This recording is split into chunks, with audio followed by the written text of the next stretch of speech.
यह संभव है कि प्राचीन भारतीयों के पास उन्नत वैज्ञानिक ज्ञान था जिसे हम आज समझने में असमर्थ हैं। इस ज्ञान का उपयोग उन तकनीकों को विकसित करने के लिए किया गया होगा जिन्हें हम जादुई मानते हैं, जैसे उड़ान, अदृश्यता, टेलीपोर्टेशन और मॉलिक्यूलर क्रिएशन।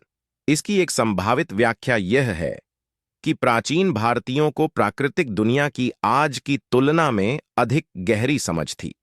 हो सकता है कि वे प्रकृति की शक्ति का दोहन उन तरीकों से करने में सक्षम हों जिनमें हम अभी तक सक्षम नहीं हैं। उदाहरण के लिए, वे बिना मशीनों के उड़ान भरने के लिए वायुगतिकी के अपने ज्ञान का उपयोग करने में सक्षम हो सकते हैं। वे रसायन विज्ञान के अपने ज्ञान का उपयोग अदृश्यता या टेलीपोर्टेशन उपकरण बनाने में भी करने में सक्षम हो सकते हैं। एक अन्य संभावित व्याख्या यह है कि प्राचीन भारतीयों के पास प्रौद्योगिकी तक पहुंच थी जिसे हमने खो दिया है। यह तकनीक इतनी उन्नत हो सकती है कि यह हमारी वर्तमान समझ से परे है। उदाहरण के लिए, प्राचीन भारतीयों के पास एंटी मैटर या मेटामटेरियल्स से बने अदृश्य लबादों द्वारा संचालित टेलीपोर्टेशन उपकरणों तक पहुंच हो सकती थी।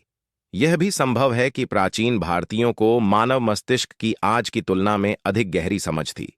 हो सकता है कि वे अपने दिमाग के ज्ञान का उपयोग करके ऐसी उपलब्धि हासिल करने में सक्षम रहे हों जिन्हें हम जादुई मानते हैं।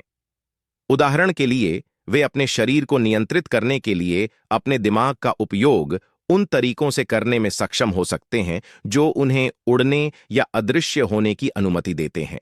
बेशक, यह भी संभव है कि प्राचीन भारतीयों के उड़ने, अदृश्य होने और टेलीपोर्टिंग की कहानियां महज मिथक हों।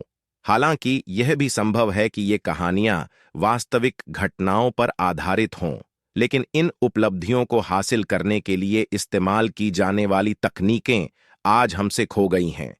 ये ध्यान रखना महत्वपूर्ण है कि इस दावे का समर्थन करने के लिए कोई वैज्ञानिक प्रमाण नहीं है कि प्राचीन भारतीयों के पास उन्नत वैज्ञानिक ज्ञान या तकनीक थी।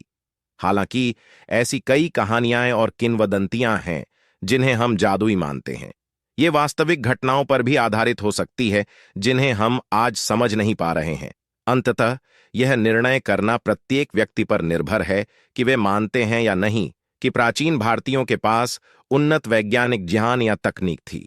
इसका कोई सही या गलत उत्तर नहीं है और दावे को निश्चित रूप से सिद्ध या अस्वीकृत करने के लिए कोई वैज्ञानिक प्रमाण नहीं है।